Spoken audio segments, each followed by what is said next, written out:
Good morning, and welcome to today's workshop on the ins and outs of CSI, TSI, and ATSI. I am Adrienne Balcazar, and I would like to introduce the LCAP-State and Federal Programs Unit. Joining us today is Helen Choi, Good morning, everyone. Laurel Estrada, Hello, everybody. Augustine Garcia, And good morning, all. Rachel Garcia, Good morning. Anita Lomeli, Good morning, everyone.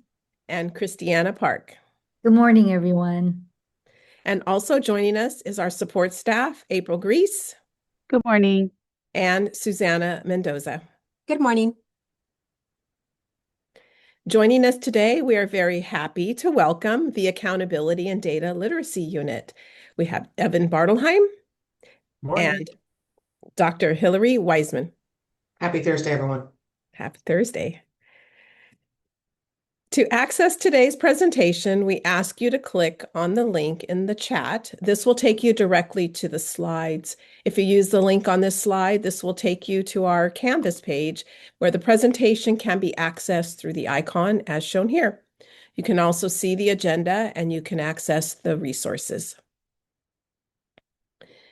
So here's today's agenda. We'll start off with talking about the criteria for eligibility and exiting, the LEA's responsibility for supporting CSI, TSI, and ATSI schools. We'll look at DOS, COP, planning requirements for the CSI, TSI, and ATSI, comprehensive needs assessment with the root cause analysis, resource inequities, evidence-based interventions, and then maintaining documentation for the CSI, ATSI, TSI schools for federal program monitoring. Please place your questions in the chat box and we will answer any simple questions if we can, but we'll follow up with a written response in a Q&A form that will be emailed to you. We are recording today's training and we will post this on our Canvas webpage as well. And now I will turn it over to Evan Bartelheim. Thank you, Adrienne. And we will get started here. If you go to the next slide, with a little overview of where we stand now within LA County. These are LA County numbers of the different criteria, the different eligibility areas for ESSA.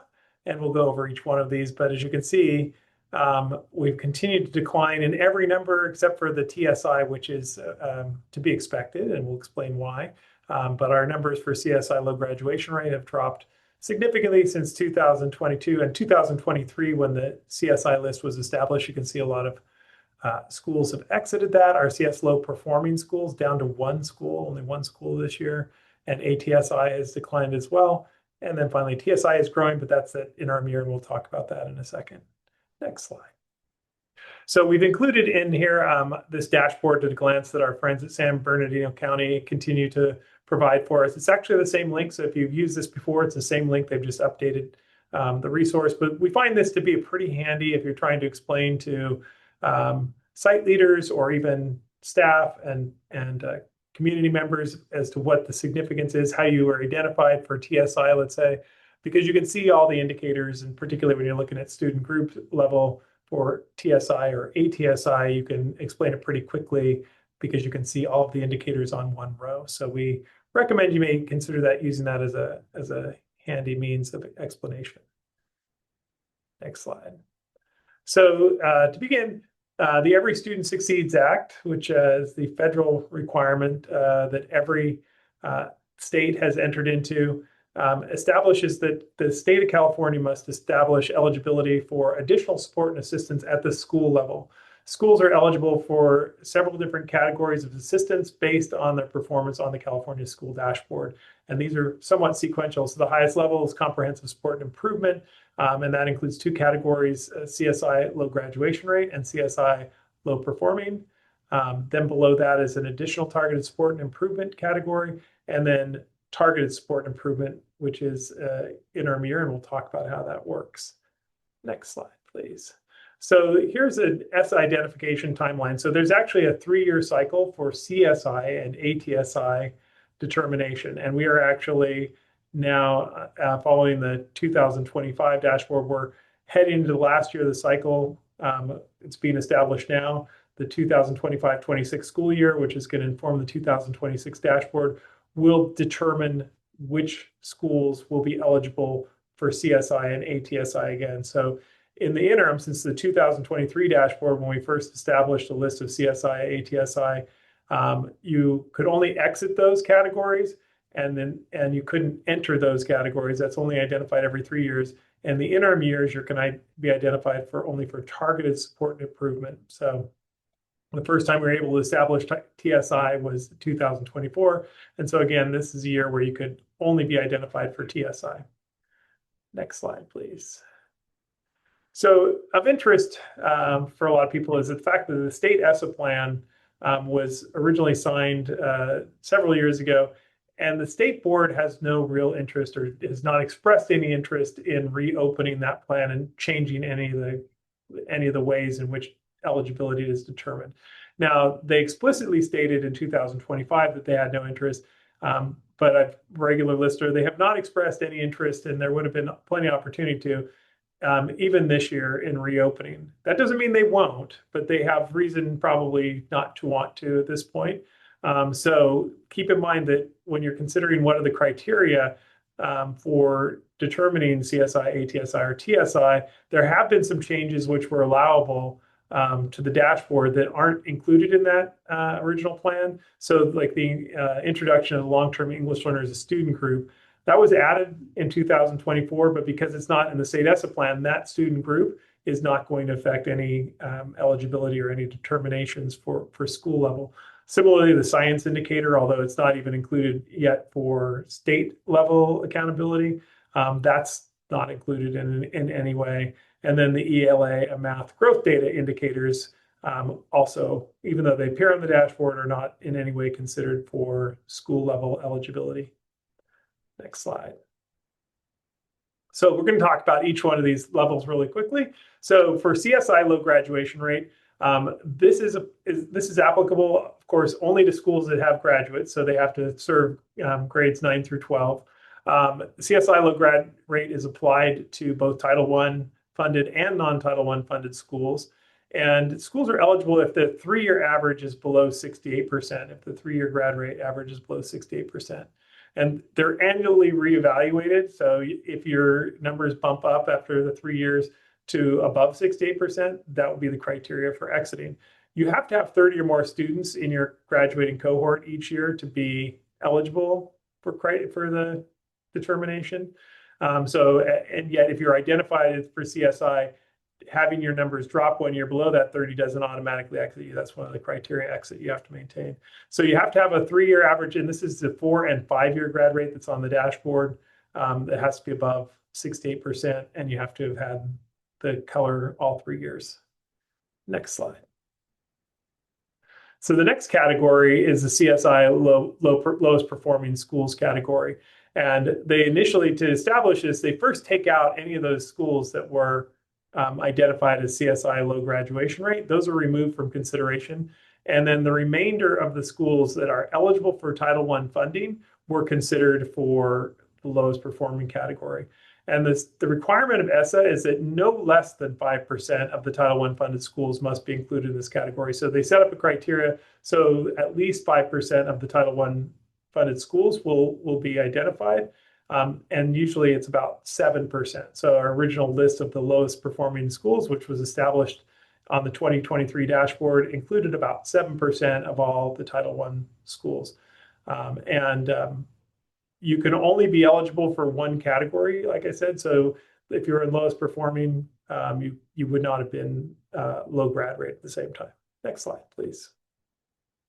So the criteria for lowest performing schools has a different hierarchy or criteria. So the lowest performing schools, we're using the performance color combinations of indicators, which is a little bit different than differentiated assistance, which uses priority areas. It looks at individual indicators.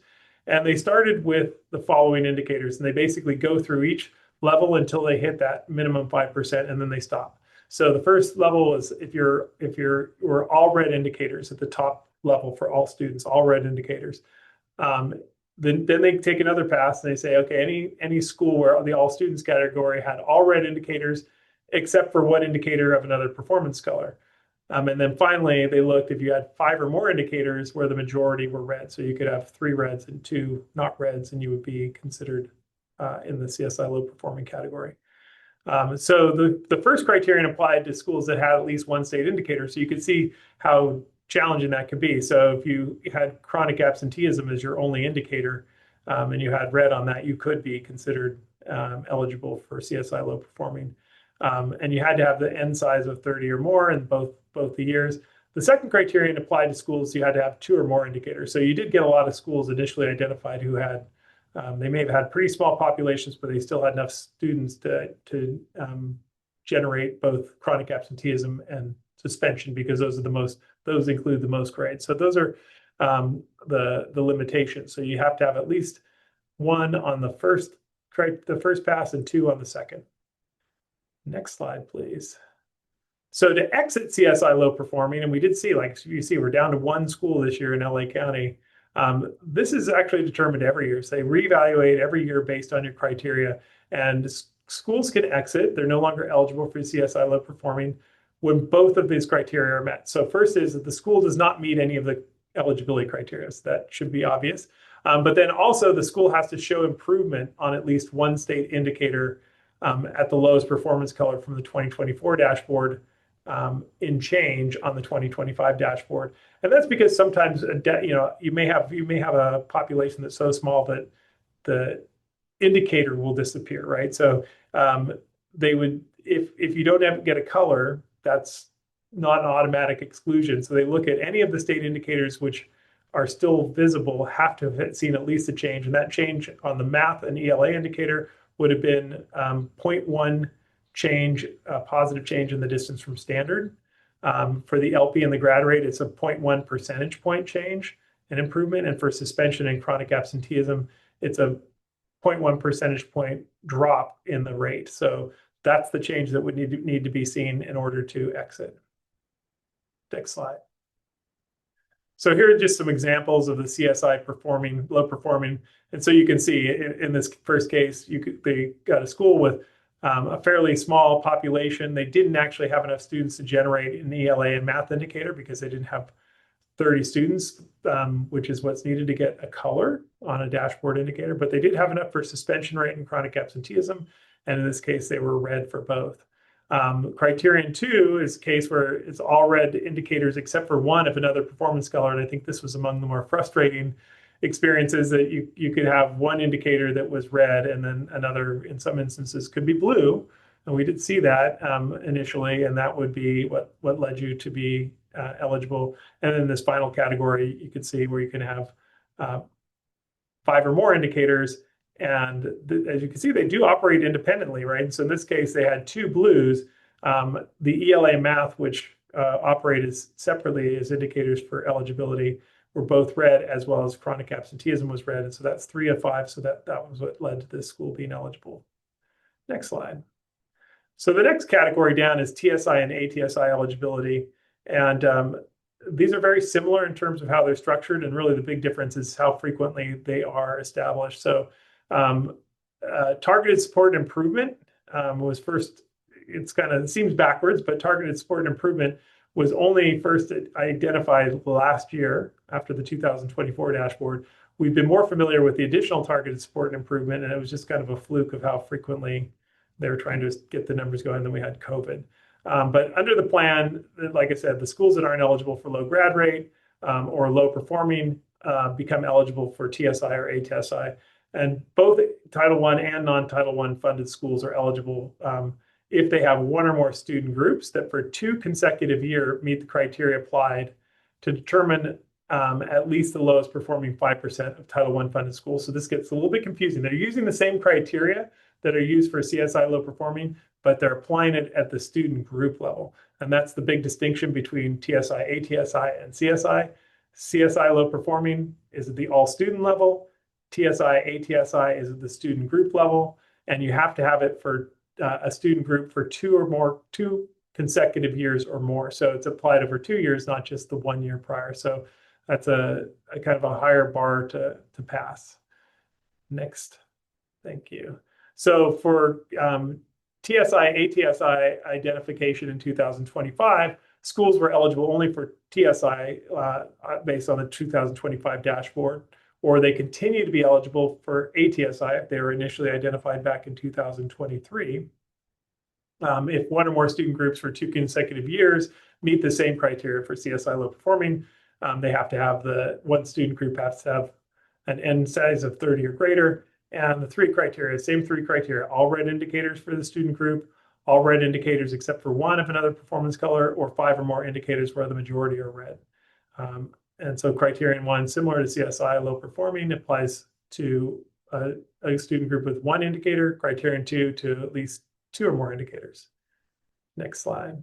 So here are some examples that look very similar, right, to the ones we just covered for CSI low performing. Again, these are at the student group level, and you can see very similar. It's 1 of 1. That's kind of very frustrating, but that's how this particular instance played out.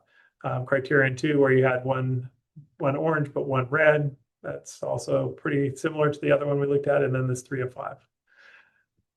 Next slide, please. And so exiting, which is what everybody's most interested in. So they do apply the criteria each year. So you're evaluated for exit.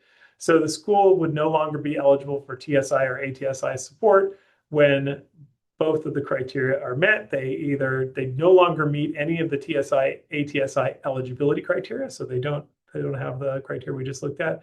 And the student group shows improvement on at least one state indicator at the lowest performance color from 2024 dashboard in change on the 2025 dashboard. And it's very similar.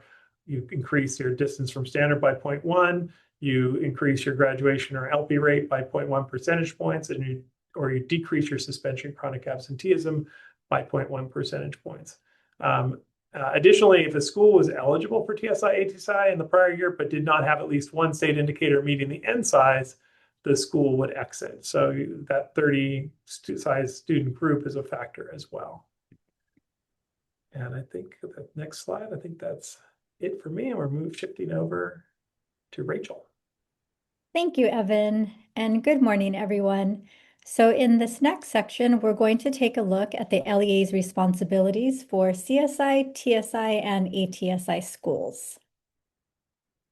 So once a school is identified for CSI, the LEA is responsible for developing and implementing a plan for the school to improve student outcomes. And so this plan, it must be developed in partnership with educational partners at the school. So that includes the principal and other school leaders, teachers, and also parents. And so keep in mind that the plan, it must be approved by both the school and the LEA. And then it's also important to note that the CSI plan, it's required of all schools, regardless of whether or not the LEA receives CSI funds. And so there's only one exception to this, and it's for the DOS community of practice schools that are eligible for CSI under the low graduation rate criteria with less than 100 students, and who also choose to forego implementation of CSI-related improvement activities. And so Helen's going to be talking a little bit more about this exception in the next section of this presentation. And then additionally, LEAs with schools that meet the criteria for CSI, they must complete the 3 CSI prompts that are in the plan summary section of the LCAP. And then lastly, if the LEA does receive SSCSI funds, then the LEA is also responsible for meeting all of the sub-grant reporting requirements. And that also includes federal reporting requirements. So here on this slide, we see a screenshot of the 3 CSI prompts that are in the LCAP. And again, these must be completed if the LEA has schools that are eligible for CSI. And so the focus of the CSI prompts, it's on how the LEA is supporting the identified schools with the development, monitoring, and also the evaluation of the 26-27 CSI plan. And so for the first CSI prompt, LEAs will need to provide the names of the schools identified for CSI. And then in the second prompt, LEAs must describe how they have or how they will support the CSI school in developing their CSI plan. Also including how the LEA has or will support the CSI school or schools with conducting a school level needs assessment and data analysis, also identifying evidence-based interventions, and identifying any resource inequities to be addressed through the plan for the 26-27 school year. And then the last prompt, it asks for a description of how the LEA will monitor and evaluate both the implementation and the effectiveness of the CSI plan. And then for your reference, on the bottom of the slide, we've included a link to the ESSA Assistance Status Data file, which includes the CSI schools as well as TSI and ATSI. So the CDE has also developed guidance that county offices may use when reviewing and approving the CSI prompts. And so the guidance, it includes considerations for LEAs to ensure that they provide a thorough response to all of the prompts. And so you can access this guidance at the link provided on the bottom of the slide. And so again, for that first CSI prompt, this is where the LEAs identify which schools are eligible.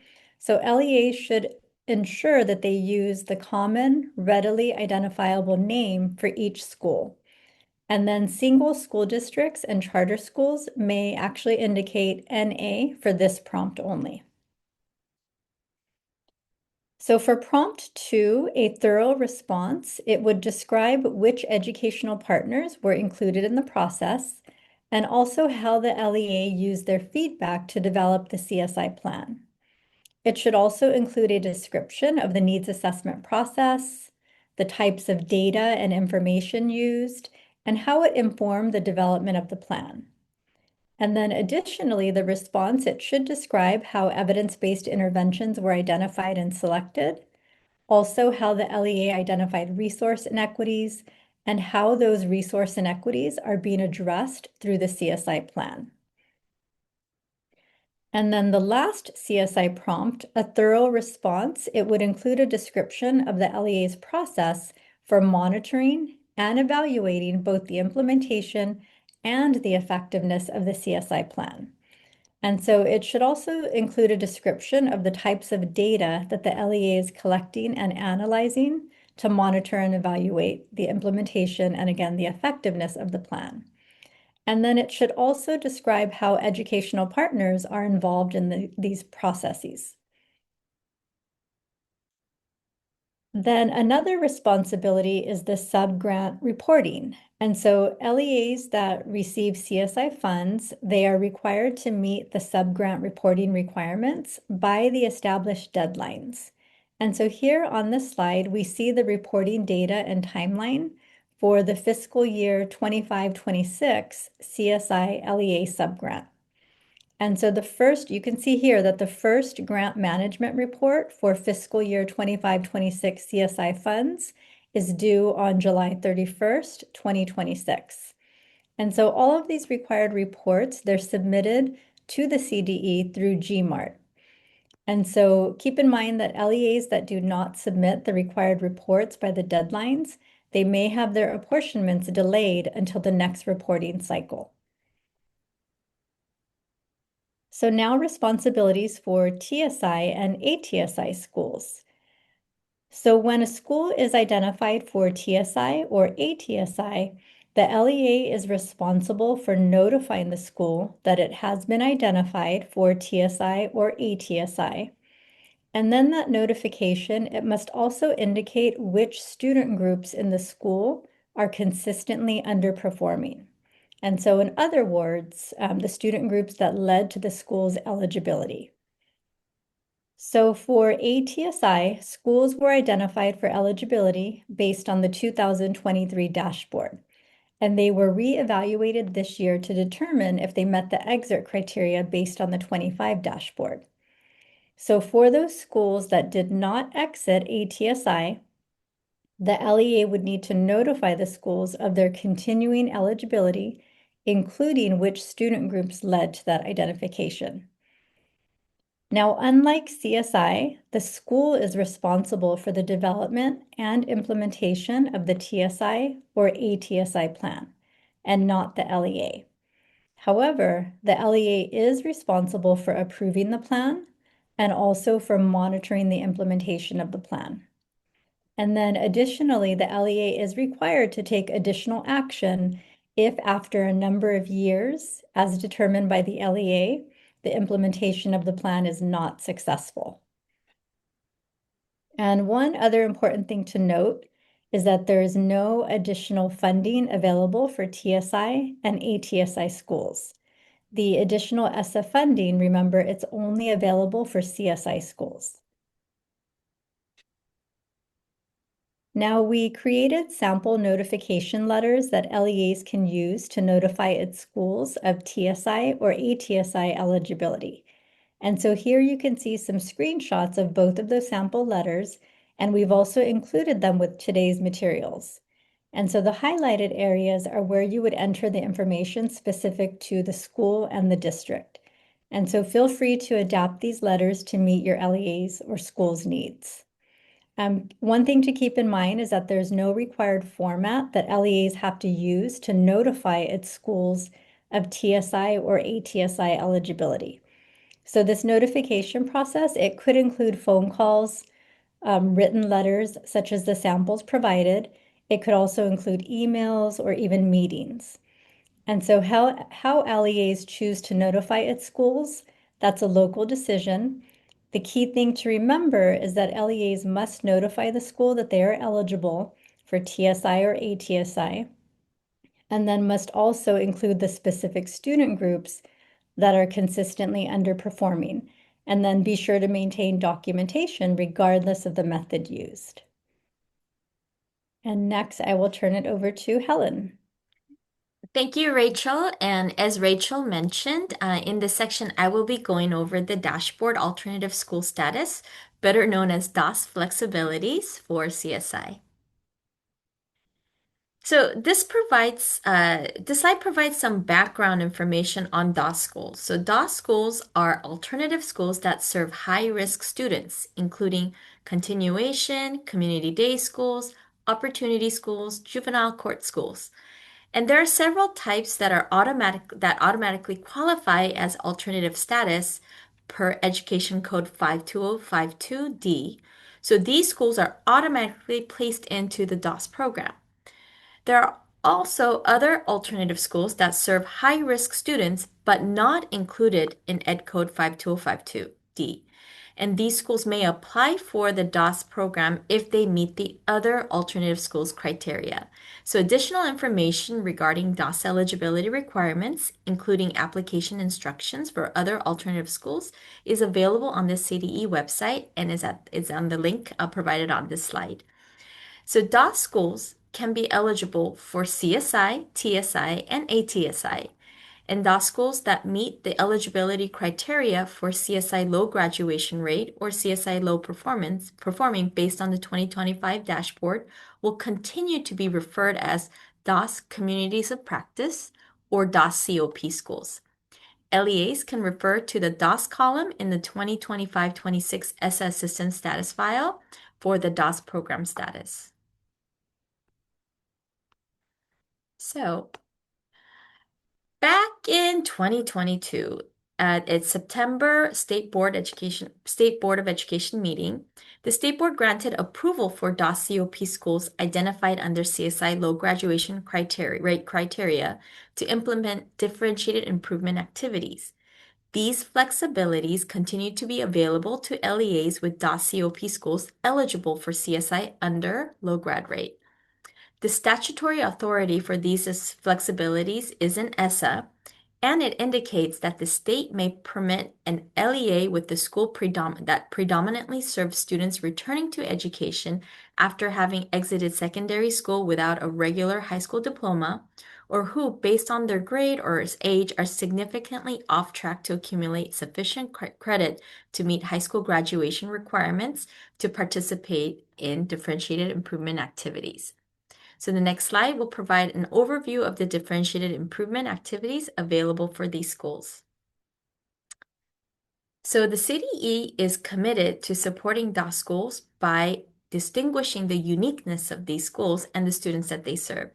And again, remember that DOS schools that meet the eligibility criteria for CSI low grad rate or CSI low performing will continue to be referred as DOS COP on the 2025 school dashboard.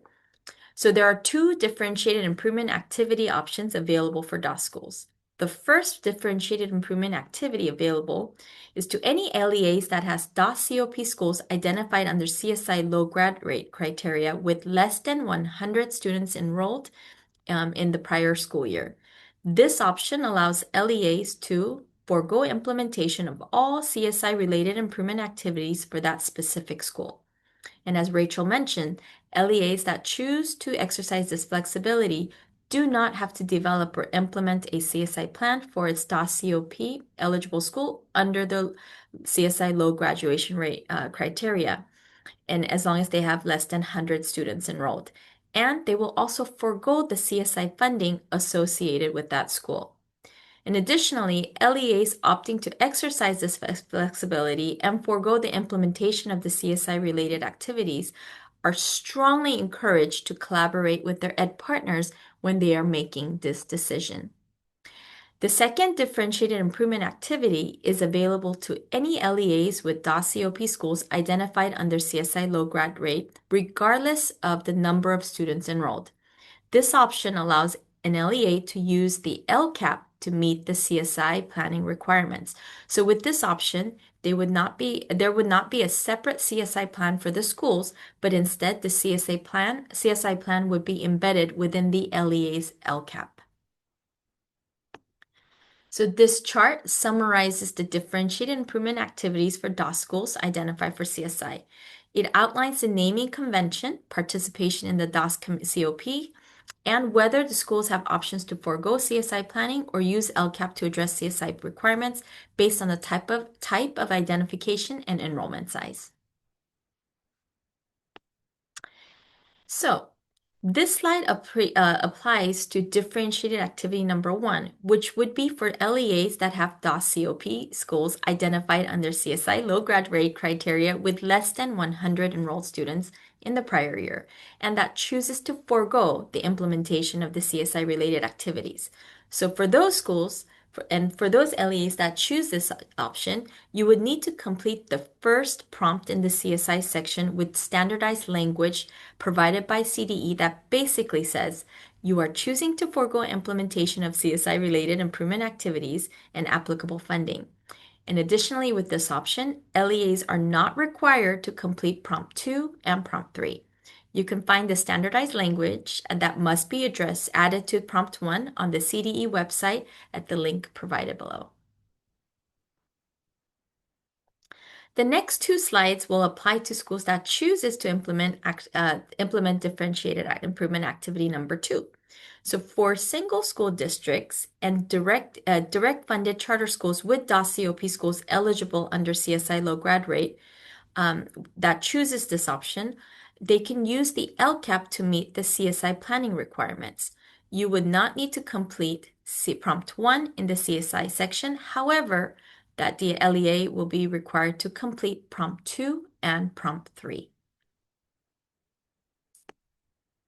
So traditional LEAs with DOS COP schools identified under low graduation rate, again, regardless of the number of students enrolled, that chooses to use LCAP to meet the CSI planning requirements are required to complete all 3 prompts in the CSI section.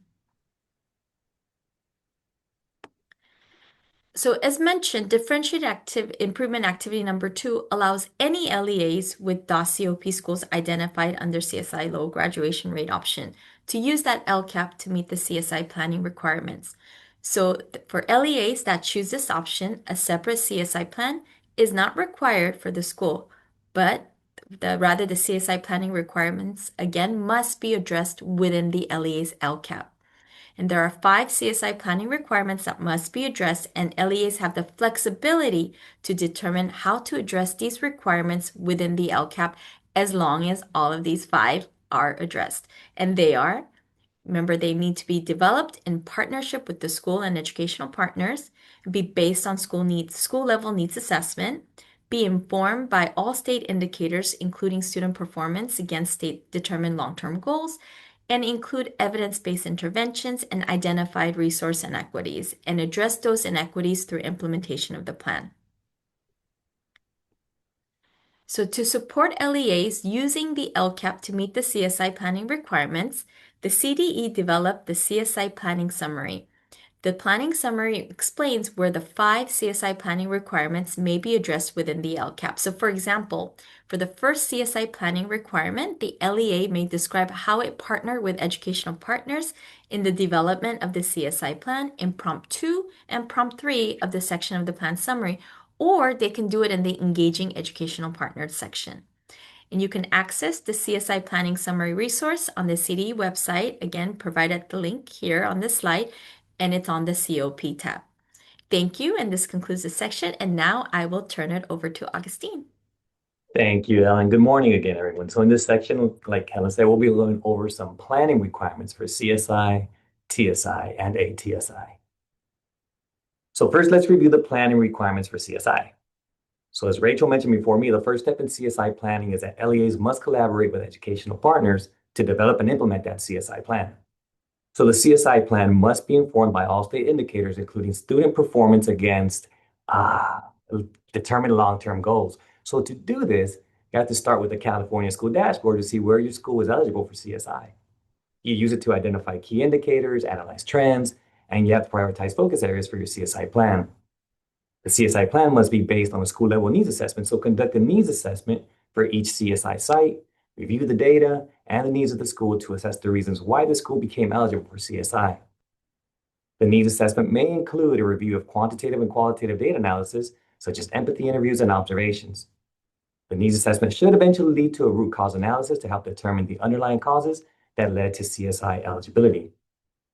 The CSI plan must include evidence-based interventions, strategies, and activities that could be employed to address those needs. Evidence-based interventions are those practices and programs that have evidence to show that they're effective at producing results and improving student achievement outcomes. The CSI plan also must identify resource inequities, which may include a review of LEA and school level budgeting and address those inequities throughout the plan. So very important, CSI plans for the 26-27 school year must be fully developed and approved at the local level. The plan should be ready to be implemented no later than the first day of the 26-27 school year, and this is to ensure a full year of support consistent with the LEA CSI plan for that school. So for TSI, upon notification of TSI status by the LEA, the school is required to collaborate with educational partners to develop and implement a school level plan to improve outcomes for each subgroup of students that cause the school to be identified for TSI. The school plan must be informed by all state indicators on the California School Dashboard and include evidence-based interventions.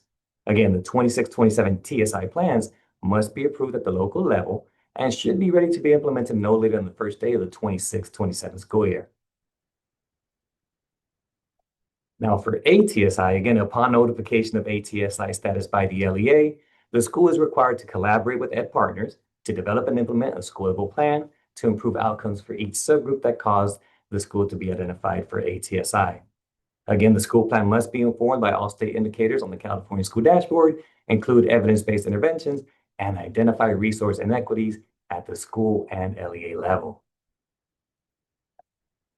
So now let's review the 3 planning options that LEAs have to support their schools in CSI, TSI, and ATSI planning. So option number 1 is using the templates provided by the CDE. The CDE has developed SIPSA templates that, if completed consistent with the provided instructions, and of course implemented with fidelity, meet all CSI, TSI, and ATSI planning requirements. And the links to these 3 templates are included on this slide for your reference. Planning option number 2 is for our friends in single school districts and charter schools. Ed Code sections 64001 through 65001 allow single school districts and charter schools to utilize their LCAP to serve as a SIPSA to meet its CSI, TSI, and ATSI planning requirements. And then finally, option number 3 is that a school may elect to use its own planning document or template. However, this template must address all federal planning requirements for CSI, TSI, and ATSI. So we got to be careful with that one. So now I'll hand it off to Dr. Wiseman, who will be covering comprehensive needs assessment and root cause analysis. Thank you again, Augustine, for laying that foundation for a comprehensive needs assessment and root cause analysis. Let's take a moment, and the next few slides, we will address the components associated with both of those, the needs assessment and the significance that the root cause analysis plays in understanding the why behind student outcomes. So, as you probably know, a needs assessment is a systemic process used to identify and analyze the gaps between current educational conditions and desired outcomes. It helps to understand the specific needs of students, teachers, and the site-level school system as a whole. Conducting this needs assessment ensures that resources are allocated effectively and that interventions are targeted to address the most critical areas for improvement. Additionally, and most importantly, a needs assessment supports organization and communication around data collection and analysis, collaboration amongst various educational partners, and is an ongoing process for continuous improvement. The California Dashboard, along with its additional reports section, functions as a strategic high-level needs assessment tool.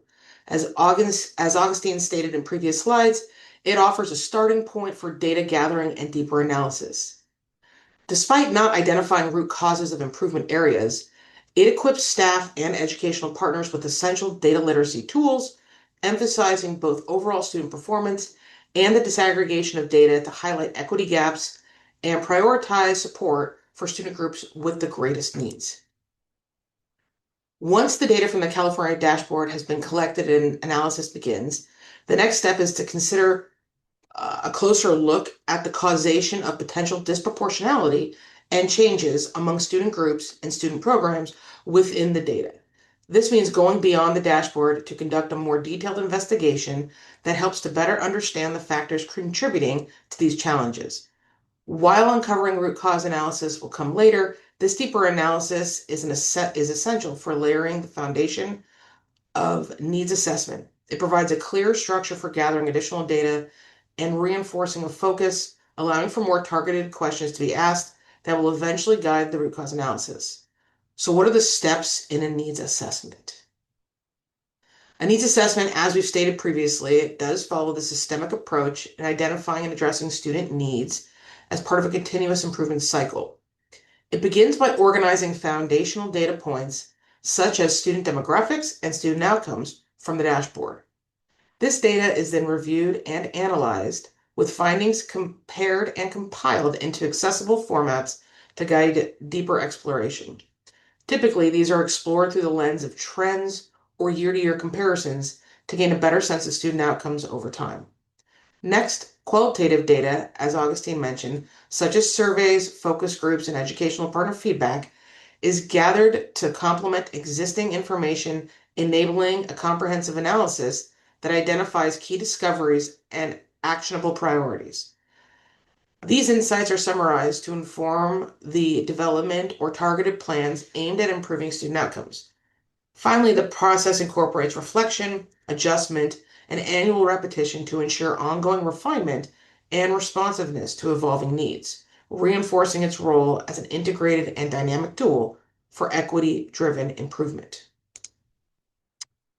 As an optional resource, a needs assessment template has been provided here. It's flexible, it's intended to support your planning requirements, it houses evidence for you, and captures work done amongst various educational entities.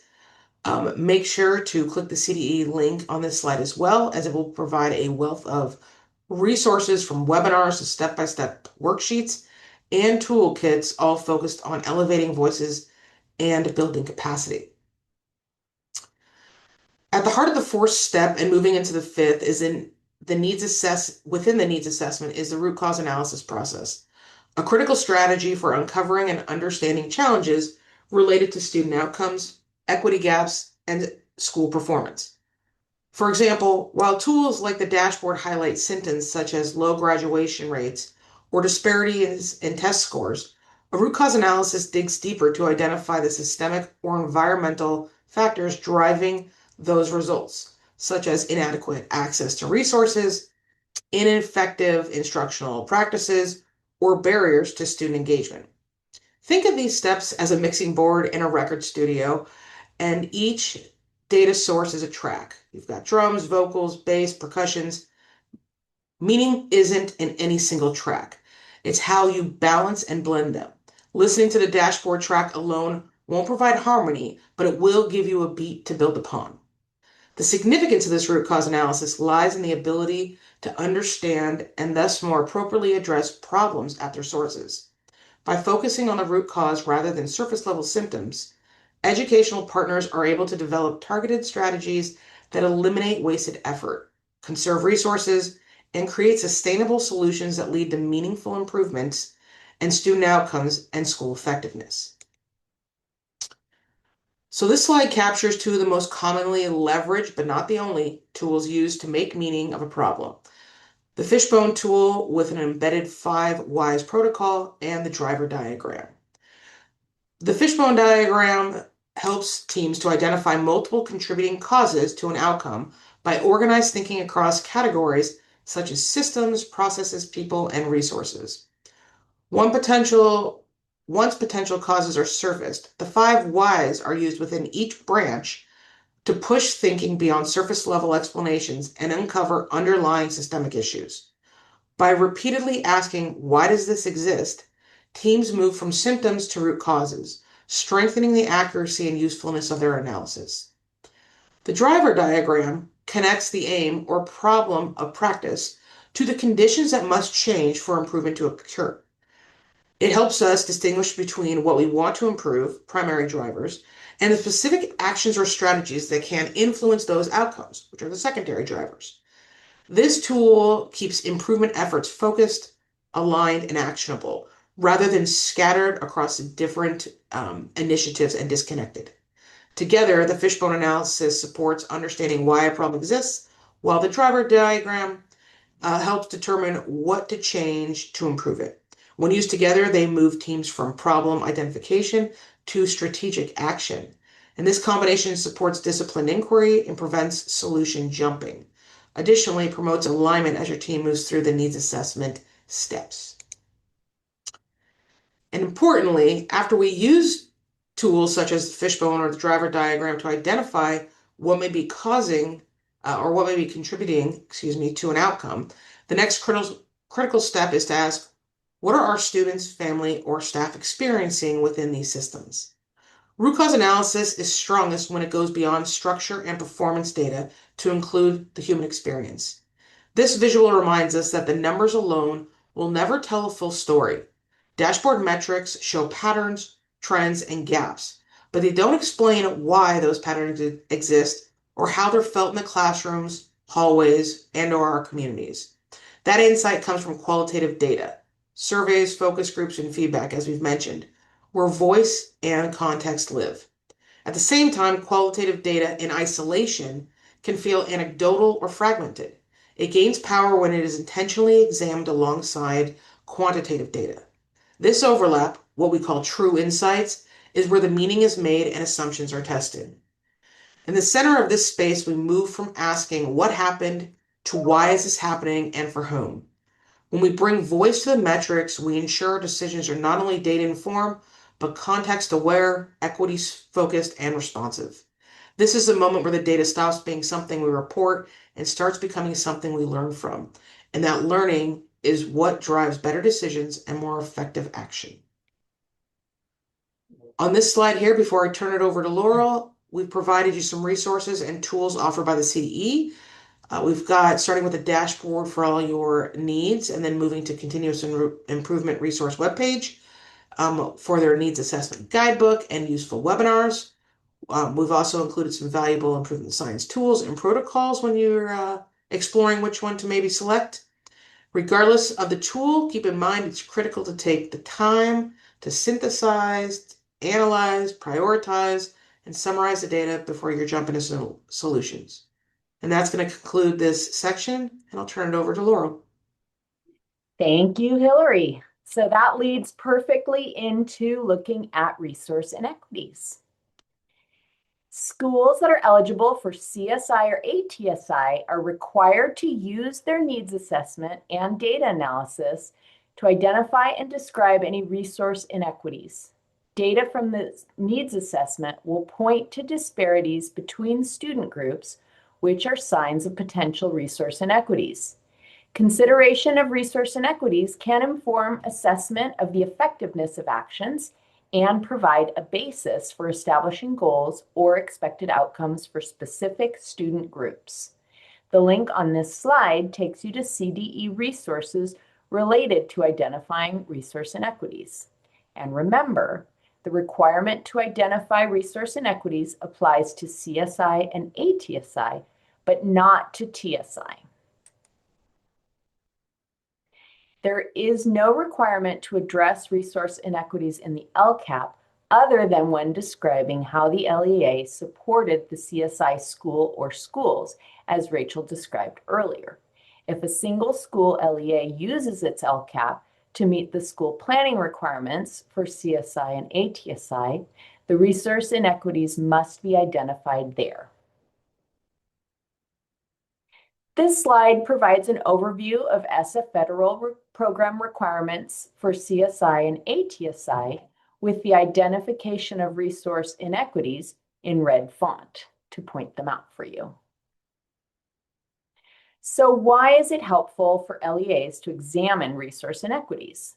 Gaps between student groups can reveal potential symptoms of resource inequity. When there is disproportionate representation of one student group with higher rates of dropouts, attendance, discipline, or achievement issues, schools are compelled to review the factors that might be contributing to those disparities. Since schools with greater needs require greater resources, providing equal resources or giving all students the same support signals that the system has resulted in resource inequities. Equal services inevitably yield inequitable support. This slide contains additional information about examining resource inequity. In considering resource inequities, it's important to begin with an understanding of what resource equity is. The definition on this slide comes from Jonathan Travers. Based on this definition, a review of resource inequities is not only about the allocation of funds to the school, it's also about the allocation and use of resources.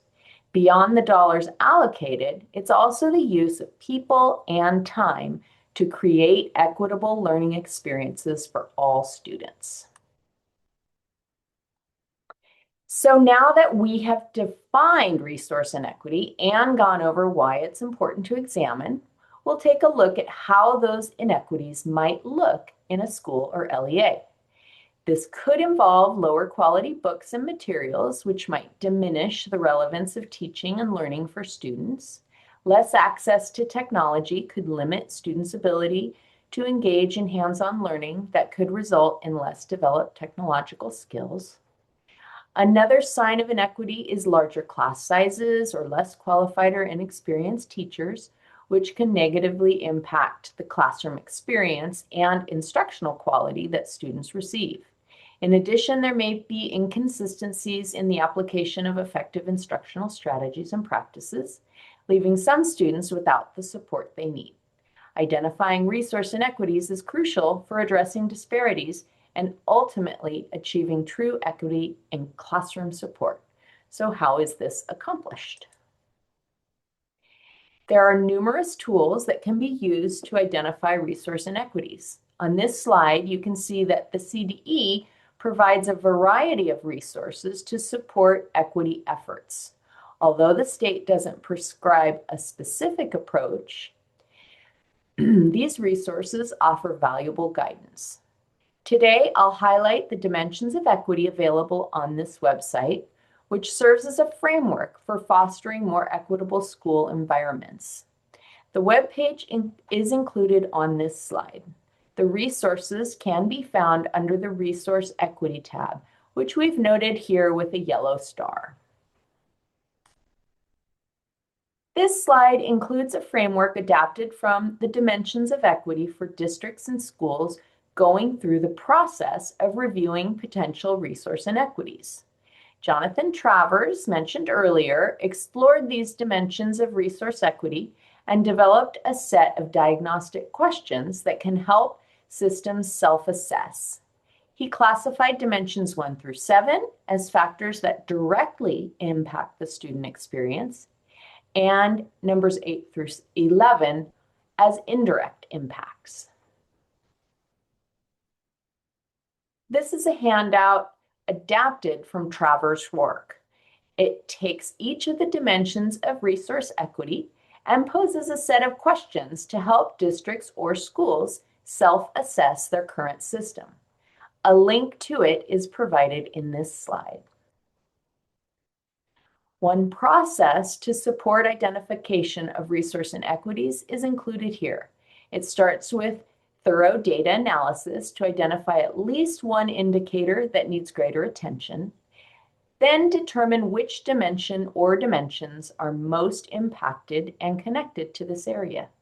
Teams can then work together to create a deeper understanding of that source of inequity and explore evidence-based interventions to address it. This work would then be summarized in the school's CSI or ATSI plan. Let's take a look at some scenarios in the next few slides. This slide and subsequent ones contain district scenarios that can be used to orient members of your instructional team to the concept of examining resource inequities. In this scenario, Awesome School is situated in an affluent neighborhood, benefiting from generous outside funding, a parent foundation to support facilities, and highly involved parents. On the other hand, Fabulous Elementary School is located in a less affluent area, struggles with limited resources, space availability, and less parent involvement. Take a moment to read this chart.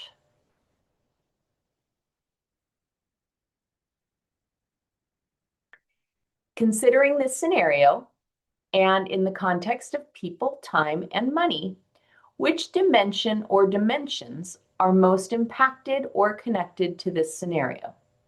Take a moment to review the dimensions in the yellow box.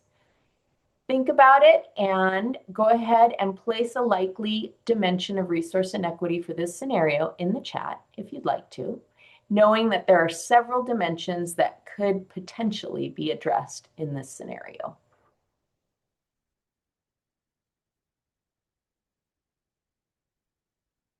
Okay, using our sample scenario, family academic engagement is likely an area of resource inequity that many of you selected. As we consider that scenario, these questions may help the Fabulous Elementary School team engage in meaningful reflection on resource inequities within the identified dimension. As teams delve into meaningful discussions, it becomes increasingly apparent that resource inequities exist, prompting candid conversations to propel change in the direction of equity. The handout on the dimensions of resource equity included here can be used to facilitate a deeper dive into possible resource inequities. Here's another scenario for identifying resource inequities within a school site for school leaders and educational partners. In the 8th grade at Excellent Middle School, English learner students face distinct challenges that result in lower academic performance, higher rates of chronic absenteeism, and suspension. These issues arise from a combination of factors.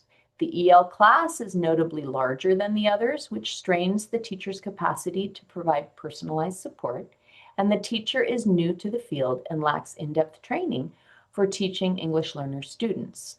Additionally, some EL students demonstrate behavioral problems stemming from language barriers and academic struggles, resulting in higher suspension rates and further hindering their educational and social progress.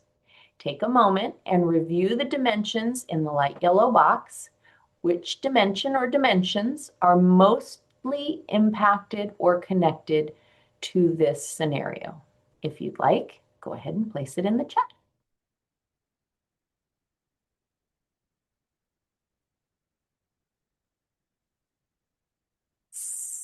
So this slide showcases diagnostic questions specifically related to the teacher quality dimension. Using these inequities to guide conversations can inform decisions and implications for the school, its teaching staff, and their impact on fostering equity among students.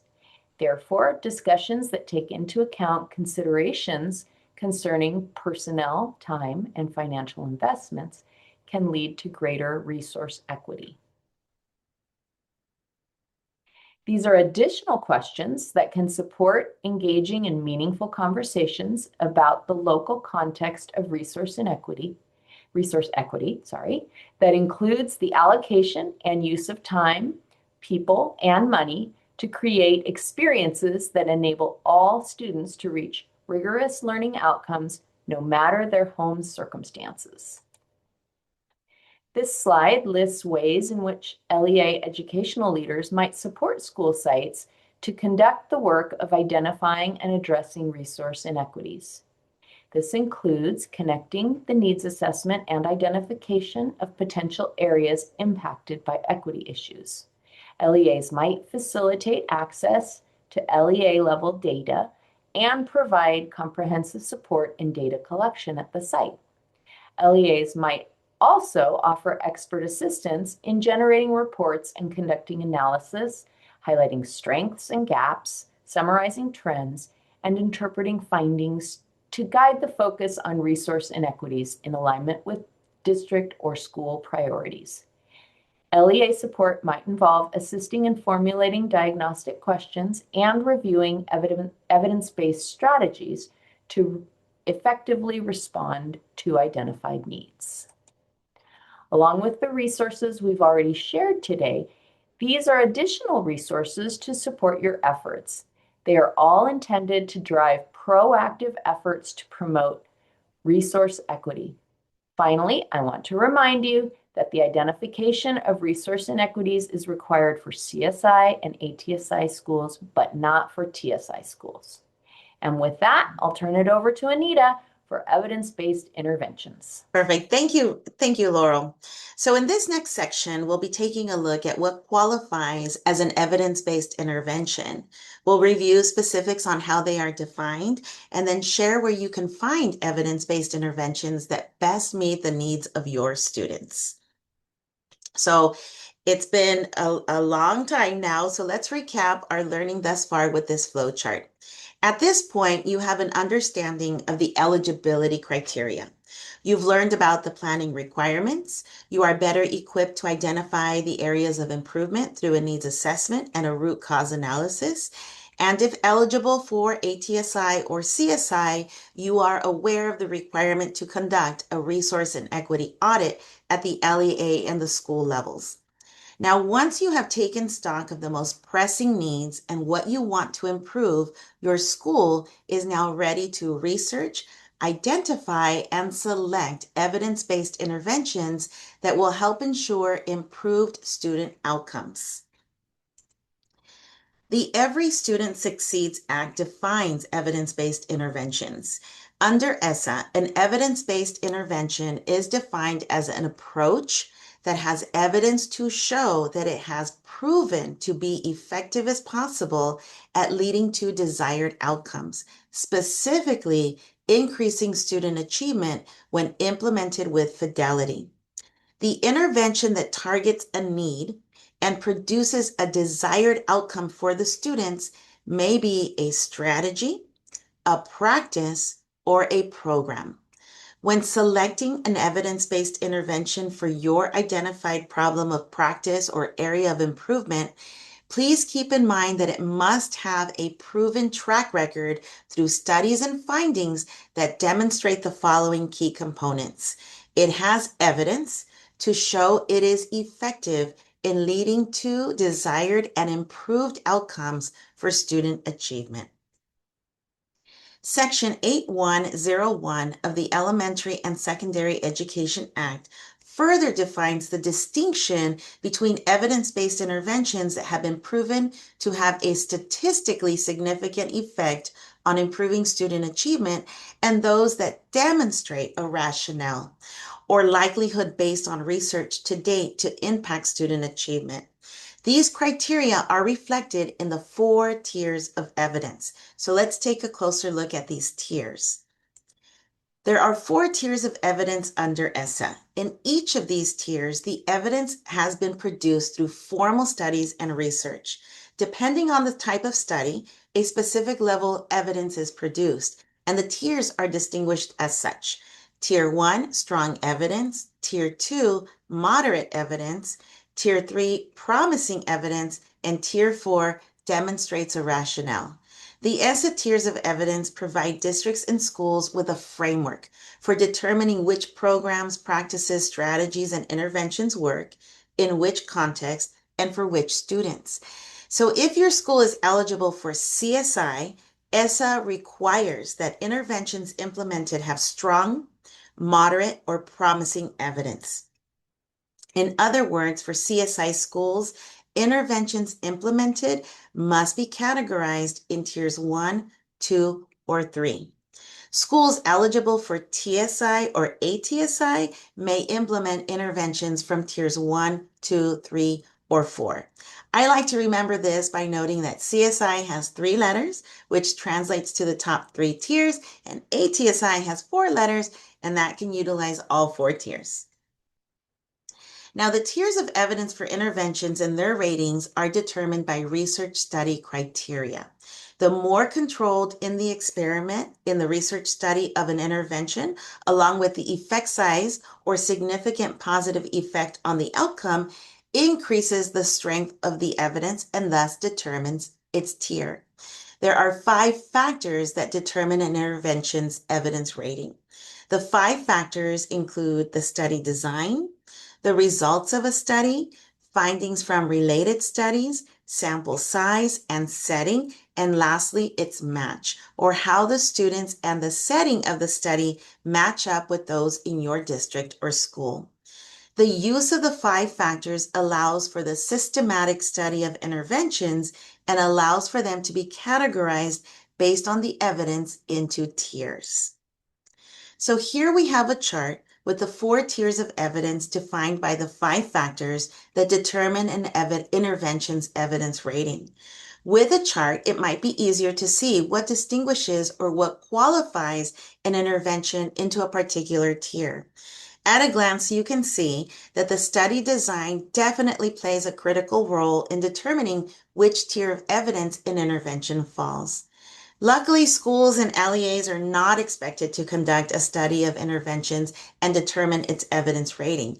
LEAs and schools are specifically tasked with selecting and implementing an evidence-based intervention, practice, strategy, or program that has already been identified within a tier to improve their student needs. The purpose behind selecting interventions that have evidence to support their effectiveness is understandable, it's responsible, and it's required for schools who find themselves eligible for CSI, TSI, or ATSI. It's an opportunity for schools to be as strategic as possible in selecting and implementing interventions that have proven to be effective to the greatest extent possible. Our students are with us for just a finite amount of time, and we want to ensure that the interventions that we implement are vetted to secure the greatest possible effect for them and their future educational journey. Now, the process of choosing and implementing evidence-based interventions should be methodical and as relevant to the needs of a school and its students as much as possible. In a non-regulatory guidance document from the U.S. Department of Ed titled Using Evidence to Strengthen Education Investments, a 5-step process for choosing and implementing the evidence-based practices, strategies, and programs that improve student outcomes is described with information and criteria to consider as you work through the decision-making process. In addition, you'll find that there's information that describes the 4 levels of evidence required for the interventions. Please note that this guidance uses the term project components synonymously with evidence-based interventions. And after you have identified local needs and you're ready to select an evidence-based intervention, this document right here can support you in planning and executing the implementation and examining and reflecting upon the results.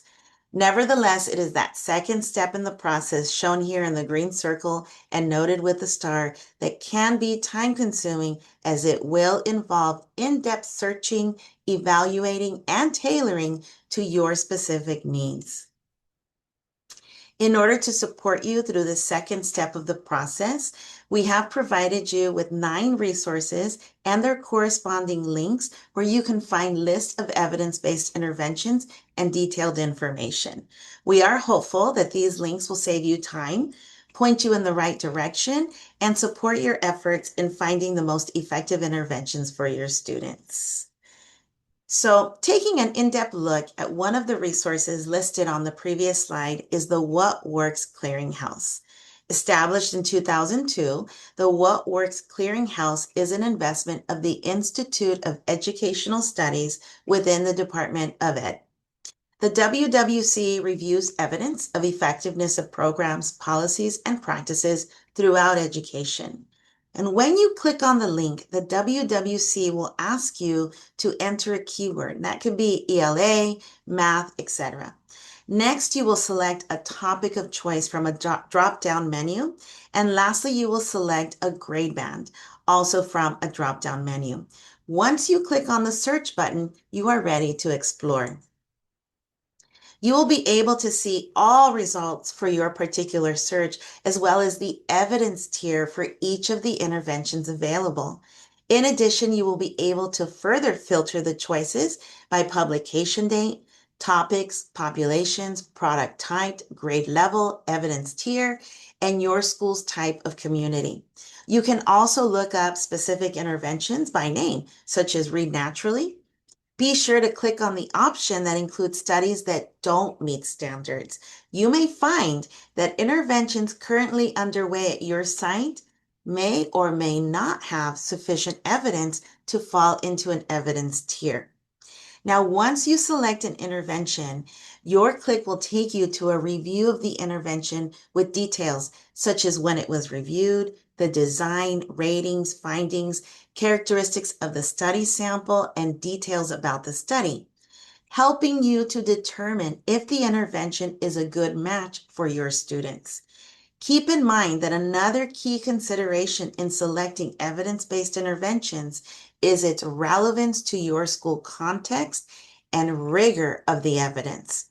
The WWC also makes available practice guides with recommendations as well as other resources for educators where they can access videos, webinars, and other helpful materials with guidance on evidence-based practices.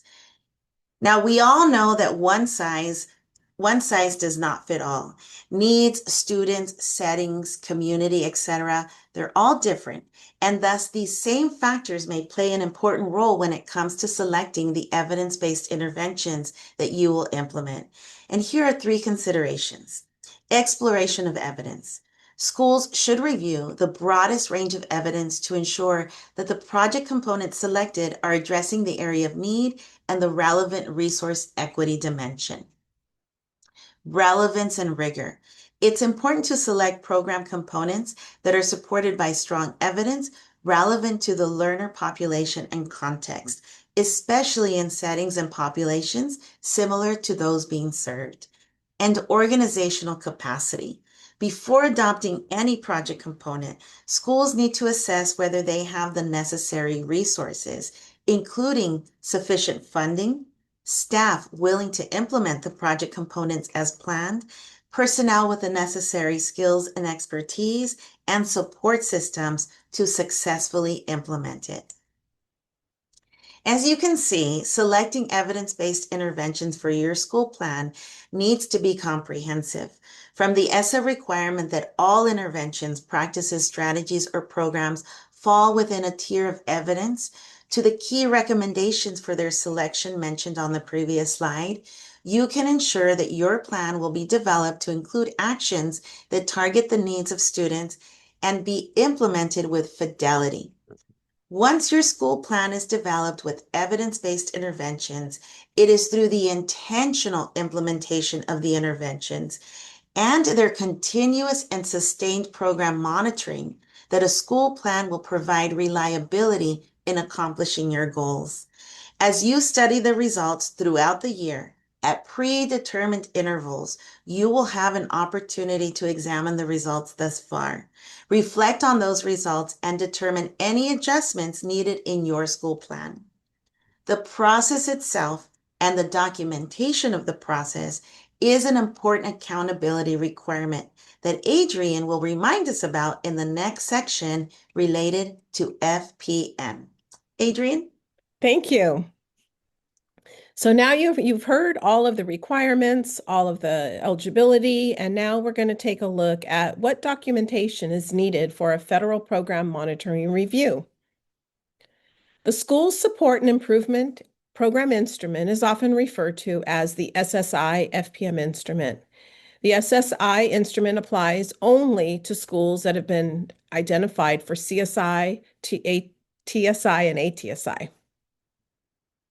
In this instrument, there are 6 items in the SSI instrument. SSI 1 reviews the school site activities for all schools that have been identified for CSI, TSI, and ATSI. Items 2 through 6 only apply to LEAs who have accepted the CSI funds.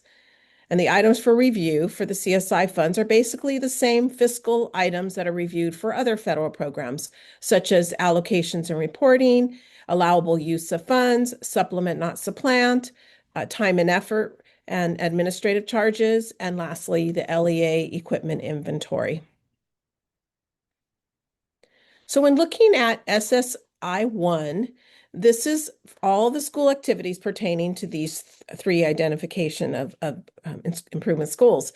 There are 6 components to item 1 for school site activities. Here it requires the LEA for each CSI school to locally develop and implement the CSI plan as we've shared earlier. And again, as a reminder, the CSI plan must be informed by all indicators, including those evidence-based interventions that we just learned about, and then based on a school level assessment, identify resource inequities, and again, be approved by the school, the LEA, and the state educational agency, which the state has given this responsibility to the county offices. So again, this is where you'll see it in the LCAP as well as at the school site level. So 1.1 and 1.2 are for schools that were identified for TSI.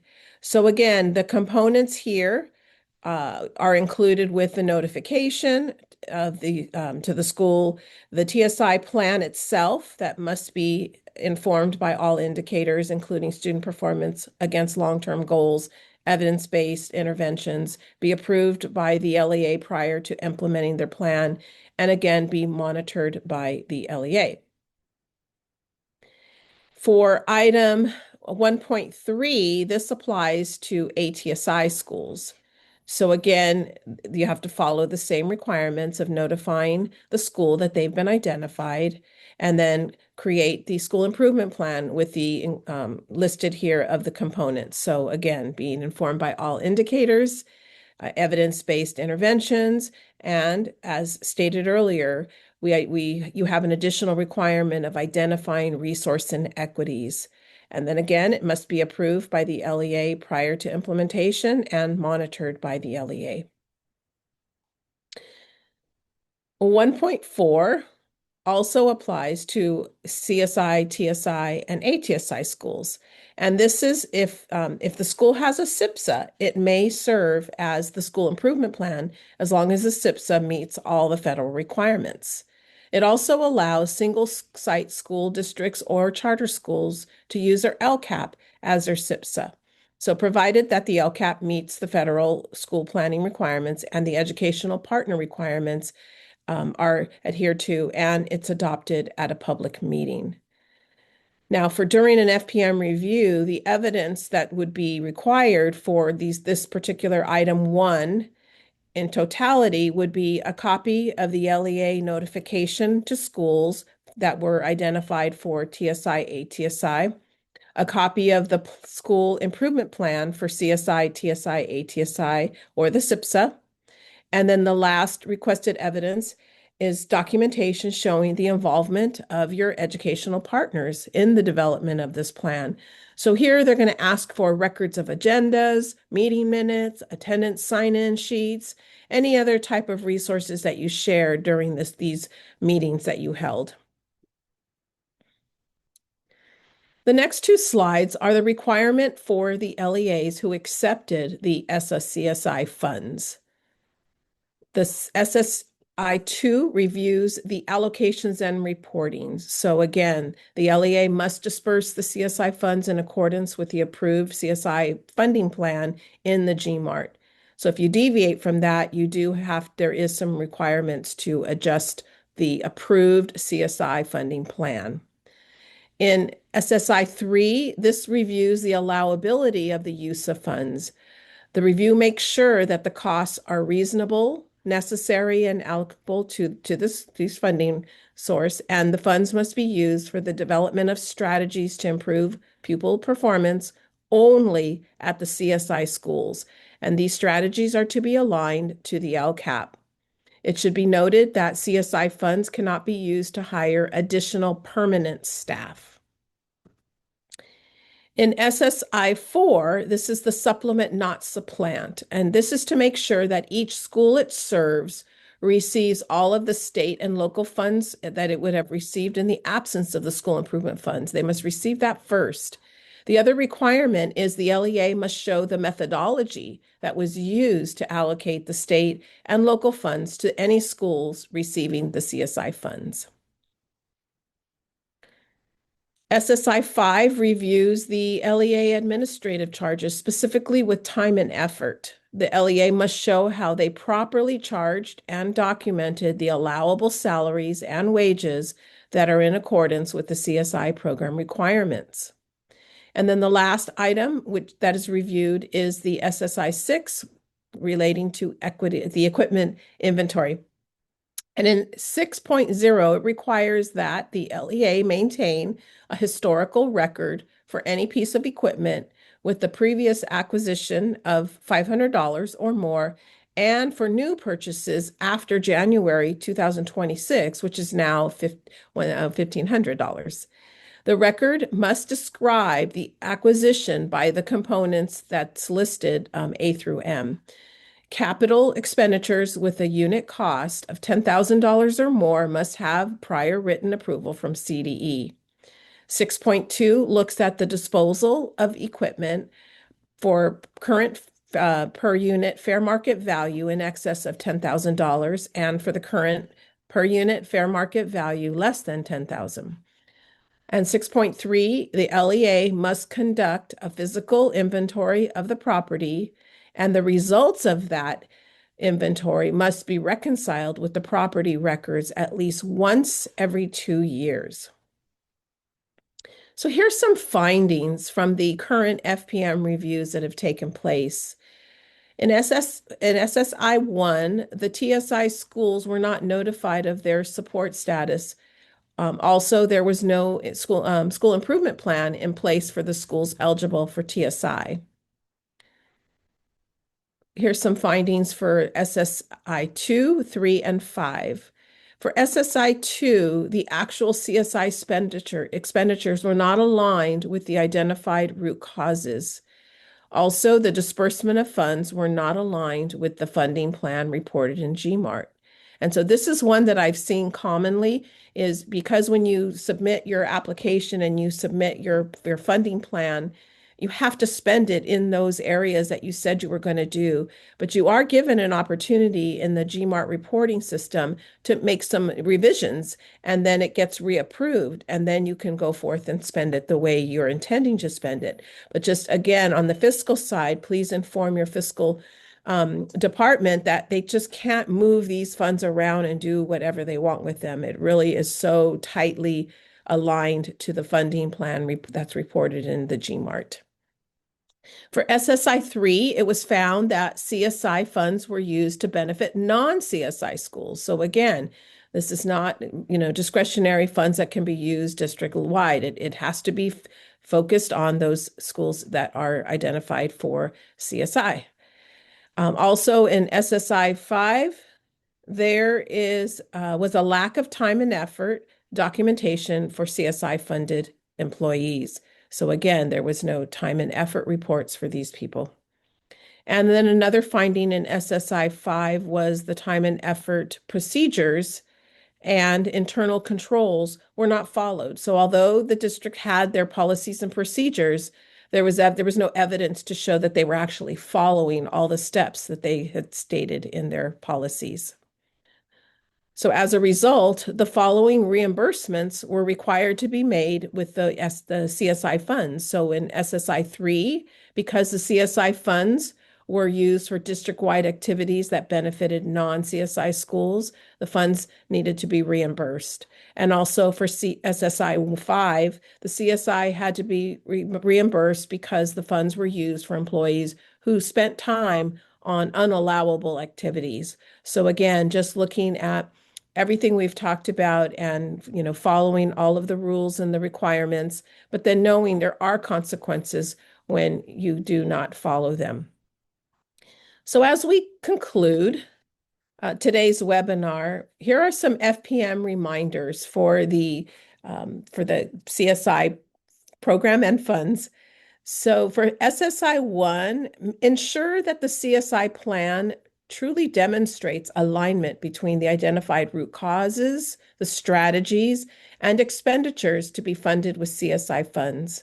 For SSI 2, if adjustments are made to how the funds will be distributed, ensure that these adjustments are made to the funding plan in the GMART. There must be alignment. For SSI 3, ensure that the CSI plans, including those reserved for use at the district level, are only used to benefit CSI eligible schools. Again, remember, funds may not be expended district-wide at non-CSI eligible schools. And for SSI 6, ensure that the equipment purchased with CSI funds are following your procedures and they are inventoried. And lastly, here are some FPM reminders specifically about time and effort. For SSI 3, ensure that any position that is funded with CSI funds are temporary. Also for CSSI 5, keep in mind that time and effort records for any CSI funded position is kept. These positions require the same documentation as other federally funded positions. And lastly, time and effort procedures should include all processes of tracking employee time and the process for reconciliation.